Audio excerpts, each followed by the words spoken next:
Hi friends, welcome back to Manasa recipes. Today recipe వచ్చేసి ఇంట్లోనే ఇన్స్టెంట్గా అప్పటికప్పుడు చేసుకునే వడియాలని ఎండతో పని లేకుండా ఫ్యాన్ కిందే ఆరబెట్టుకోవచ్చు. వీటిని ఇలా చేసి కనుక పెట్టుకున్నారంటే, ఇలా డబ్బాలో స్టోర్ చేసి పెట్టుకుంటే మనకు ఇవి సంవత్సరం వరకు కూడా పాడవకుండా ఫ్రెష్గా ఉండేలా ఇలా ఒకసారి ట్రై చేసి చూడండి, చాలా బాగుంటాయి. మరి మీకు కూడా ఇవి ఇలా పర్ఫెక్ట్గా రావాలంటే వీడియోని స్కిప్ చేయకుండా చివరి వరకు చూసేయండి. మరి ఇప్పుడు లేట్ చేయకుండా ఎండతో పని లేకుండా ఇంట్లోనే ఈజీగా ప్రిపేర్ చేసుకునే వడియాలు చూడండి. ఇవి మనకు ఎంత క్రిస్పీగా ఎంత బాగా ఉన్నాయో కదా.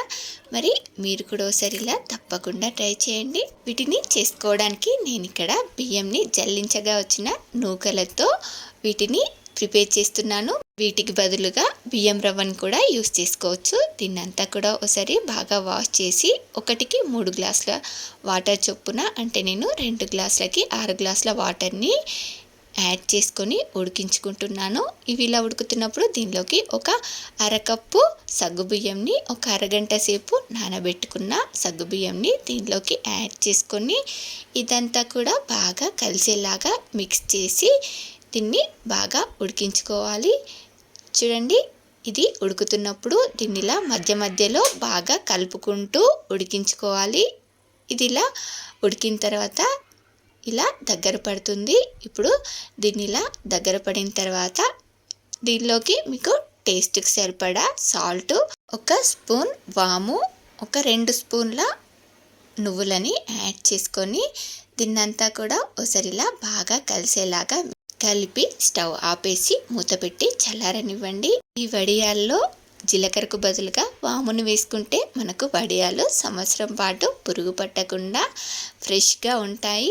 చూడండి, ఇలా మూత పెట్టి చల్లారిన తర్వాత ఒక క్లాత్ని తడి చేసుకొని తీసుకోండి. వడియాలు చేసుకోవడానికి ఇలా ఒక పాలిథిన్ కవర్కి వాటర్ని అప్లై చేసుకొని ఈ వడియాల పిండిని ఇలా చేతితో పిండి ముద్ద కలిపినట్టుగా బాగా కలిపి దీనిలో నుండి ఒక చిన్న చిన్న పిండి ముద్దల్ని తీసుకుంటూ ఇలా పాలిథిన్ కవర్పై పెట్టి ఇలా ఒక గిన్నెతో ప్రెస్ చేసామంటే మనకు వడియాలు ఈజీగా వచ్చేస్తాయి. ఇప్పుడు వీటిని తడి క్లాత్పై వేసుకొని ఆరబెట్టుకోవాలి. ఇలా వీటిని మీకు నచ్చిన సైజులో మీకు కావలసినన్ని వడియాలని ఒత్తుకొని తీసుకోవచ్చు. చూడండి, ఇలా కొంచెం చిన్నగా చేసుకుంటే ఈ వడియాలు చూడడానికి కూడా చాలా బాగుంటాయి. చూడండి, ఇలా కావాల్సినన్ని వడియాలు ఒత్తుకున్న తర్వాత నెక్స్ట్ ఇదే పిండితో నేను ఇక్కడ ఇలా మురుకుల గొట్టంలో వేసుకొని వీటిని ఇలా ఒత్తుకుంటున్నాను. చూడండి, ఇలా పిండిని సరిగ్గా కలపకుండా ఒత్తుకుంటే ఇవి ఇలా ముడతలు పడినట్టుగా వస్తాయి. పిండిని ఇలా చేతితో బాగా పిసికి మురుకుల గొట్టంలో పెట్టి ఒత్తుకున్నామంటే ఇలా స్ట్రెయిట్గా బాగా వస్తాయి. చూడండి, ఇలా మనకు కావాల్సిన షేప్లో మీకు నచ్చిన షేప్లో ఈ వడియాలని ఒత్తుకోవచ్చు. నేను ఇక్కడ 3 షేపుల్లో ఈ వడియాలని ఒత్తి తీసుకుంటున్నాను. చూడండి, మనం చేసుకున్న పిండితో అన్నింటినీ కూడా ఇలా వడియాల్లో పెట్టుకొని వీటిని ఒక రోజంతా ఆరబెట్టుకుంటే చూడండి నెక్స్ట్ డే కల్లా మనకి చక్కగా ఆరిపోతాయి. ఇలా ఇంట్లోనే ఎండతో పని లేకుండా మనకు వడియాలు చూడండి ఎంత చక్కగా ఆరిపోయాయో. క్లాత్ని ఇలా తిప్పేసి వెనకాల ఇలా కొంచెం వాటర్ని స్ప్రింకిల్ చేసుకొని ఒక 2 మినిట్స్ ఉంచామంటే చూడండి మనకు వడియాలు ఈజీగా చక్కగా వస్తాయి. చూసారు కదా, మనకు ఈ వడియాలు ఎంత ఈజీగా ఎంత బాగా వచ్చాయో కదా. చూడండి, ఈ వడియాలన్నింటినీ తీసేసుకొని మిగతా వడియాలను కూడా ఇలానే నీళ్ళని చల్లుకొని వీటిని కూడా తీసేసుకోవడమే. చూడండి, ఇలా చాలా ఈజీగా సింపుల్గా మనం ఇంట్లోనే ఎండతో పని లేకుండా ఈ వడియాలని ఎన్ని కావాలంటే అన్నీ ప్రిపేర్ చేసుకోవచ్చు.